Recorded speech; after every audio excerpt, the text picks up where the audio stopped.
Hey, what's up? It's Jim, and this is the Old Review Omnibus, Volume 5. This Old Review Omnibus is a little different from the others, as it really doesn't have a video that is unavailable. These were all videos that are currently on the Rough Cuts, but you don't want to go to that YouTube page or anything. Why not just watch them here in a handy omnibus collection? This one especially is only reviews I did for the John Carpenter series, which originally started on the Rough Cuts channel and then I brought over to my own channel. And these four specifically, I think I've mentioned a lot in these reviews that some of these movies I'd like to re-review. At the time I made these, I think I wasn't as good as maybe I am now. Not to say I'm incredible now, I'm just saying I don't think I was very good then. But rewatching these before I made this compilation, I feel a little better about them, but I would one day like to do new reviews of They Live and Christine and maybe Prince of Darkness, but this was the beginning of that, and I learned a lot because as I've done my director series with, it started with John Carpenter was the first one, then I did William Wellman, Studio Ghibli, the Road 2 series, John Waters, and I learned a lot. One is I should have gone in order.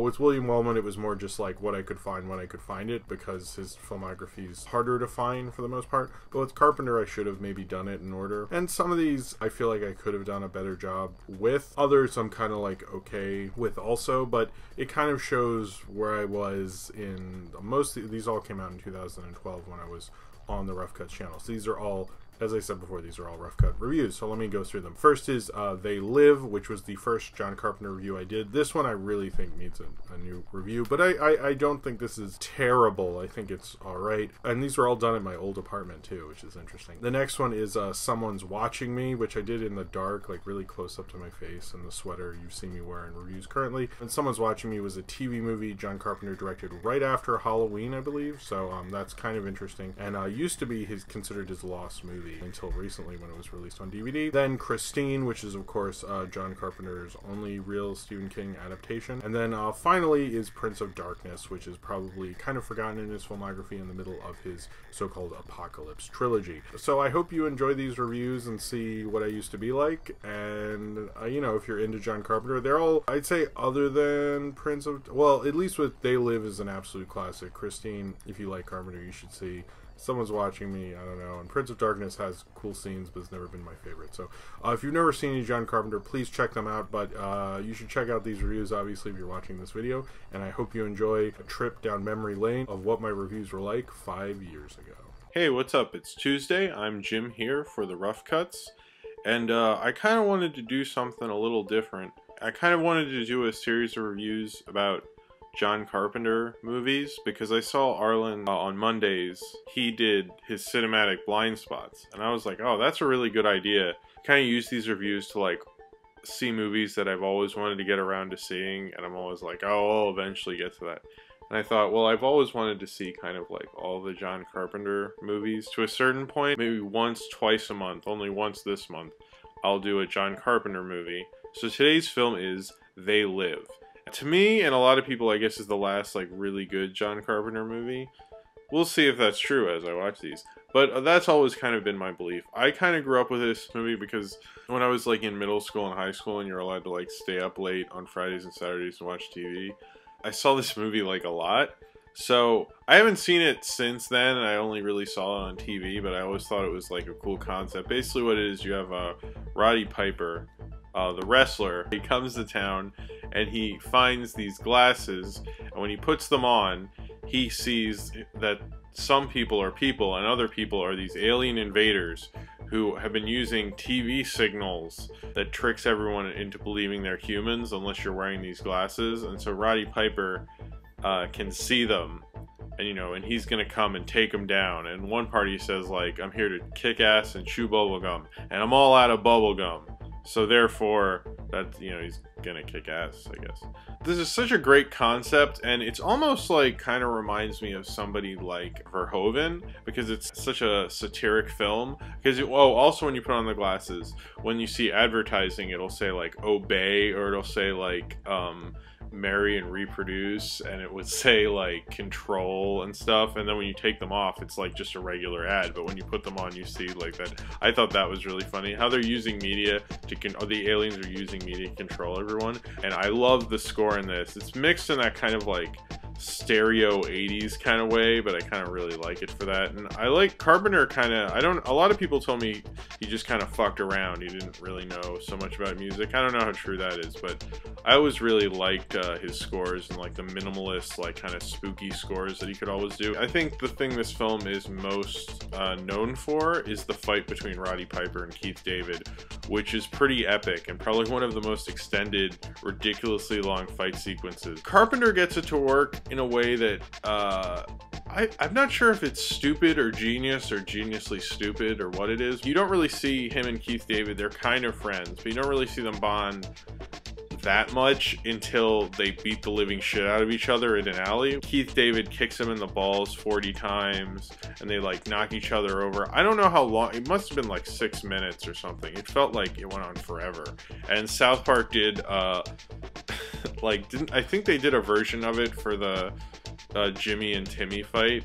I think they did that. I forget the episode. I kind of wonder the point of it, because couldn't they just have a beer? But that it's like so much more primal. It's just like very raw and like brutal. They're bleeding and they throw each other on the ground and like punch each other in the face and then elbow each other in the face. Roddy Piper would, you know, bring in some wrestling moves and then Keith David would punch him in the face. It's just like, it went on forever. But it's kind of like awe-inspiring to watch it. And a lot of long takes. There's not a lot of cutting in it. I like kind of the sci-fi element of this, but also how this film's really topical for now because we have a really shitty economy. And in this film, you know, everything, all the money is gone because the aliens are trying to make everyone poor so that they can like ruin humans' economy. How the aliens are doing this, and like a lot of the politicians are aliens and things like that. And that's like something that like I can relate to this movie now, because I know the economy was bad in the late 80s, but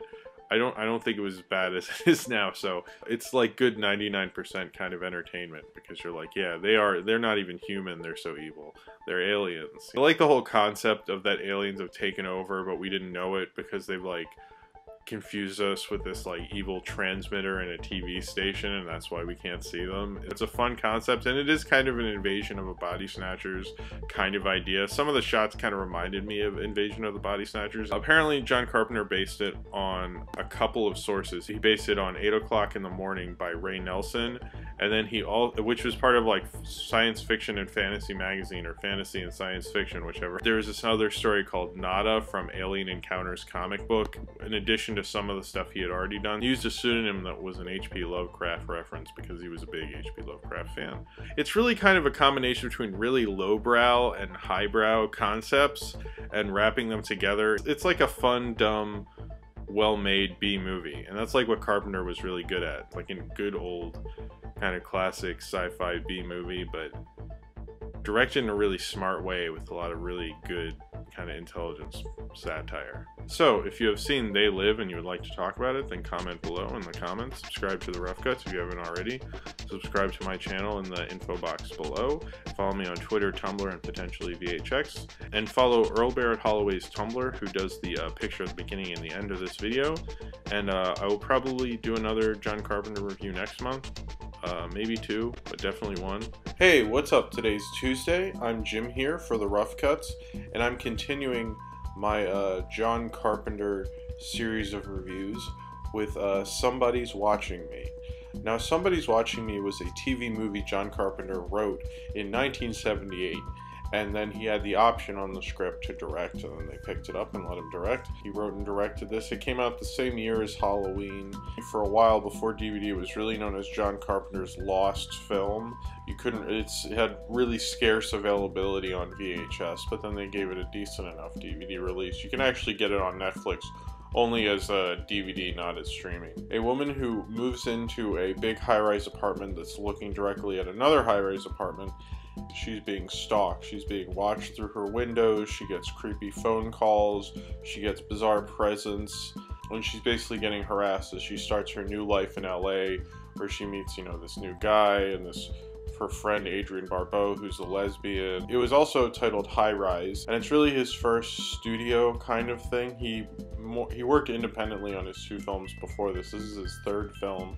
He did Dark Star and Assault on Precinct 13. I don't think he was really trying to fight the studio so much and taking as much control as he did on his independent films. It seemed like he really worked with the studio a little bit. He didn't get to score the film, somebody else did. Even his sound design, the way he uses score, is a lot more minimal than a lot of people would during this time period. It's very much like kind of a simple Studio B picture. I don't think, like a lot of his stuff, I think it's a B picture idea, but he directs it at an A level. I think this is just a simple B picture, but it's a good exercise for him, I think. And it was probably good for him to just do it and have it come out as a TV movie, you know, just make some money. And it did. It was the thing he made right before Halloween. You can tell there's some shots, like some perspective shots and some really scary moments that I think, you know, probably helped him prepare for Halloween. And I think he says that kind of on the DVD. This really isn't kind of one of the standout films of his career. It seems very toned down in something like Halloween or his horror films, you know. There's not any real scary violence in it. Obviously they couldn't because it's TV. And the simple scares in it are really great. There's some shots at the end with Lauren Hutton and the main villain, and they're fighting on the balcony of this high rise, and I think that was really, really amazingly well shot. And they actually had her like kind of fighting a guy off a real high rise, and they're shooting directly down. It's aired in like November on NBC. I think this is like what NBC would let a John Carpenter TV movie be. And you know, it's still a kind of a cool enough John Carpenter idea. Apparently it was based on a true story in Chicago, I think. I don't know. It's kind of like somewhat of a reverse Rear Window, and there's certainly a Hitchcock element to this whole film. It's very Hitchcock influenced to me. I mean, there's the Marnie shot that they did in Jaws also in this film. Even the way the score is done in the opening titles kind of makes me feel like North by Northwest. Like it's like a cheaper B Hitchcock thing. And a lot of times it feels like an old 40s movie, which I actually think works. It doesn't make it feel like it's a toned down TV movie. It feels like all of these scares like work organically in its own world, that, you know, the network censors weren't, oh, you can't do this, you can't do that. He came up with a concept where someone's just harassing her over the phone. He's not like, you know, killing her friends who are having sex while they're smoking weed or something, which you can't have on NBC in 1978, but you can have in the theater. Whereas you look at this film and it's like, oh, just call her a bunch of times, and that's about all you could get away with in 1978. And so he used that to the advantage of the film, and I think that's very smart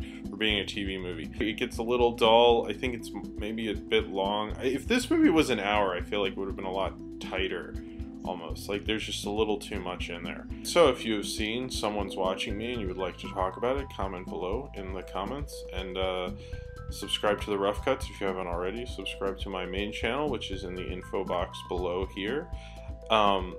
Follow me on Twitter, Tumblr, and potentially VHX, and follow Earl Barrett Holloway's Tumblr, who does the picture at the beginning and the end of this video. And that's it. And maybe I'll have another Carpenter this month. Definitely next month. Happy New Year, because it's 2012 now. Hi, today is Tuesday. I'm Jim here for the Rough Cuts, and today's film is Christine. Now this is continuing the series of videos I'm doing of John Carpenter movies. John Carpenter made this right after The Thing. The Thing bombed pretty bad. This was the only film that was offered to him at the time. He publicly stated that's pretty much the only reason he did it. What Christine is about, it's about a haunted car. A car that has an evil spirit in it, and this teenage nerd, Arnie, buys it. And kind of around the time he'd be seeking independence from his parents, so it's kind of a nice independence analogy. He finds this like in a backyard somewhere, and he's always being picked on and like beat up, and he had a knife pulled on him by a bully. His life sucks, basically. And then he gets this car, and he has a lot of pride in it, and it's all crapped up when he buys it. He buys it for way too much. According to his best friend, he buys it for way too much. And then he gets it, he fixes it up, and he starts getting kind of weirder and creepier, and it's like the car kind of like is making him bad as well. And he stops hanging out with his friends and spending time with his parents. He becomes more and more antisocial because of this car. The intensity of the fight at the beginning between when the bully in shop class pulls a a knife on him and like messes with his lunch. His friend who plays football tries to step in. They're playing that scene rather straight, but then as you get into the movie, the scene where his football player friend is watching him make out with the girl that he liked, the way that's edited is just incredible, because it's just like, it's so creepy, and you get kind of wrapped up in watching them make out, because it's just like the way he's peering at them and stuff, it kind of like, it fascinates you as a viewer. Carpenter has a hypnotic quality about his movies, and I think a lot of the sequences in this film really like draw you in. You could always tell when the car was responsible for something. He would always like make it pretty evident and clear that the car or the spirit within the car did this, and I really like how he directed it. And it's kind of, I think, the only thing holding this movie back from considered a classic like, you know, Escape from New York, Halloween, The Fog, Assault on Precinct 13, and The Thing, is that it's about a stupid haunted car. You know, I really like the score. It's, you know, kind of very like Halloween kind of score. This is only 1983, so it hasn't been that long since Halloween. This is actually, it's kind of interesting. The Stephen King book came out in April and this movie came out in December, because before the book came out it was already in production, because Stephen King was so popular they thought it would be a hit, and it was a modest success. It wasn't a bomb, and it helped Carpenter out. I like kind of the analogy of independence with getting the car, and like how his parents don't really, nobody wants him to have the car, but his parents won't even let him park it in their garage, so he has to go to a do-it-yourself garage and fix it up and keep it there. Part of me thinks part of this movie is showing kind of from a small town suburban perspective how independence is scary and how it's kind of horrifying in a way. Christine as a villain is just as spooky as Jason and Freddy and Mike Myers, for example. I mean, he reminds me of Mike Myers, the way John Carpenter shot the car. I think it shows how talented he is as a director, that he can make an inanimate object so freaky, and sometimes, you know, translate what it's feeling just by moving the camera just slightly after something horrible or horrific has happened. The thing I think about Carpenter, and it's the same thing I think about Spielberg, is that they take a B-movie concept and direct it like they're an A director. This movie puts that theory to the test, is that you can elevate that somehow to be an A movie, like Raiders is, like Halloween, like Jaws, like, you know, The Fog. But then you look at this movie and it's kind of like, how far can you elevate a concept if the concept is kind of dumb? And in Christine's case, you know, I think Carpenter did the best he possibly could to do it, and I don't think the problem with this movie is him. It's the book that he had to adapt is the problem. Thank you very much for watching, Rough Cut viewers, and I will be back next Tuesday. Subscribe to the Rough Cuts if you haven't already. Subscribe to my main channel, which is in the info box below. Follow me on Twitter, Tumblr, and potentially VHX. And follow Earl Bear on Holloway's Tumblr, who does the picture at the beginning and the end of this video.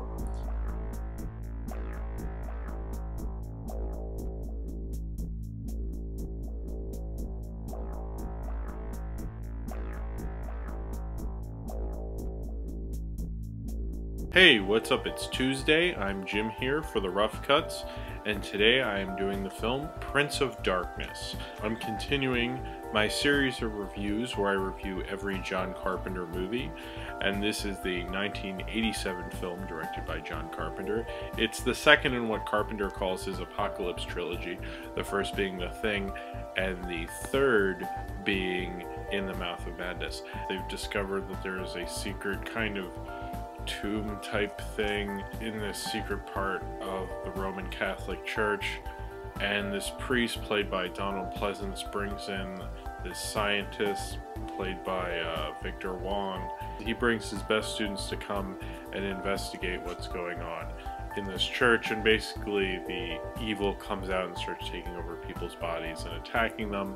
It's very Thing-like. He somehow combined The Thing and Assault on Precinct 13. Even though this film has an amazing score, I will probably listen to the score. Like, if I could download it, I would. I'll probably listen to it on YouTube if I can find isolated tracks. In fact, this is a score that is way too good for this movie, because this movie is not very good. Although I like the opening, and I like a lot of the stuff at the beginning, how it's building tension. When you eventually find out about the evil and the Prince of Darkness, when things aren't properly explained, it seems creepy and bizarre and kind of like surreal. But when things do get more explained, it gets kind of dull. The characters, I like how he did it. It's very Hawksian, He loves Howard Hawks. A lot of stuff about like theoretical physics and like atomic energy and all this stuff. And it's almost like too smart for its own good.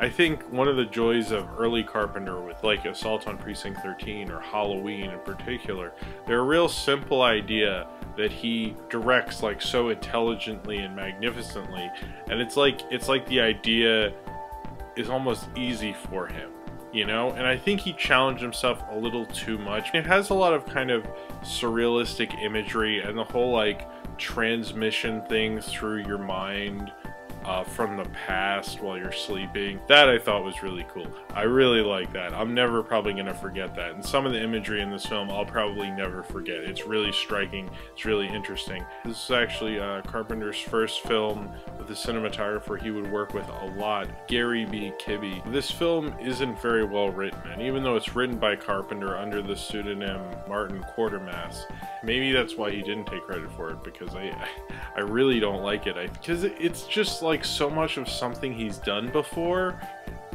at this point in his career, and it just feels kind of lazy in places. He seems like such an amazing, intelligent genre director, and this feels like he's like fallen into the genre of himself in the worst way.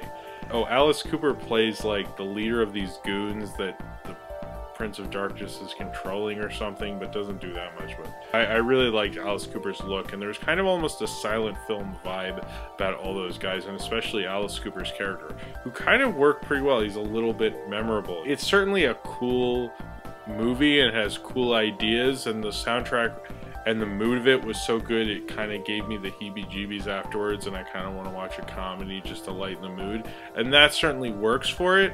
But the ultimate movie is just not that great. Like, I didn't feel really any connection to any of these characters, which is odd because Carpenter seems so good at working with an ensemble cast. It's kind of like a weird cultish kind of movie, but just not ultimately a very good one. This is on Netflix streaming, so that's how I saw it. So if you can do instant Netflix, you can see Prince of Darkness, although I can't imagine why you would. So if you have seen Prince of Darkness and you would like to talk about it, then comment below in the comments. Subscribe to the Rough Cuts if you haven't already. Subscribe to my main channel, which is in the info box below. Follow me on Twitter, Tumblr, and potentially VHX. And follow Earl Barrett Holloway's Tumblr. He does the picture at the beginning and the end of this video.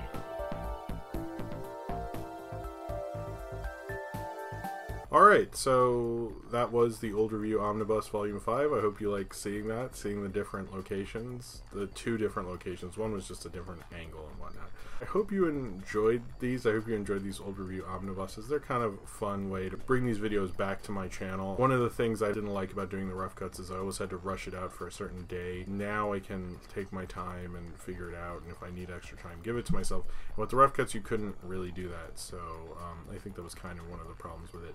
But all these videos are on the rough cuts if you want to go back and watch them individually. But if you'd like to watch them on this channel, of course you can do that here. I'll probably do another John Carpenter Old Review Omnibus, but I don't think that'll be next. I have plenty other Old Review Omnibuses to do. Thank you all very much for watching and putting up with me kind of reheating the leftovers that have been frozen in my fridge for a long time. And I hope you enjoyed them, and you know, maybe if you're into some John Carpenter stuff, maybe this turned you on to some cool movies, or you just watched me from 5 years ago do worse reviews than you get now. I don't know. But anyway, thank you all very much for watching. I hope you enjoyed this Old Review Omnibus. Sorry for the different location, but I thought it'd be cool to do it in here. This is like one of the few by choice, I guess. Most of the time it's just a time necessity. But this time I was like, let's do it here and wear my coat and stuff. I don't know. Anyway, if you would like to talk about any of these reviews in the Old Review Omnibus, then comment below in the comments, and subscribe if you would like to.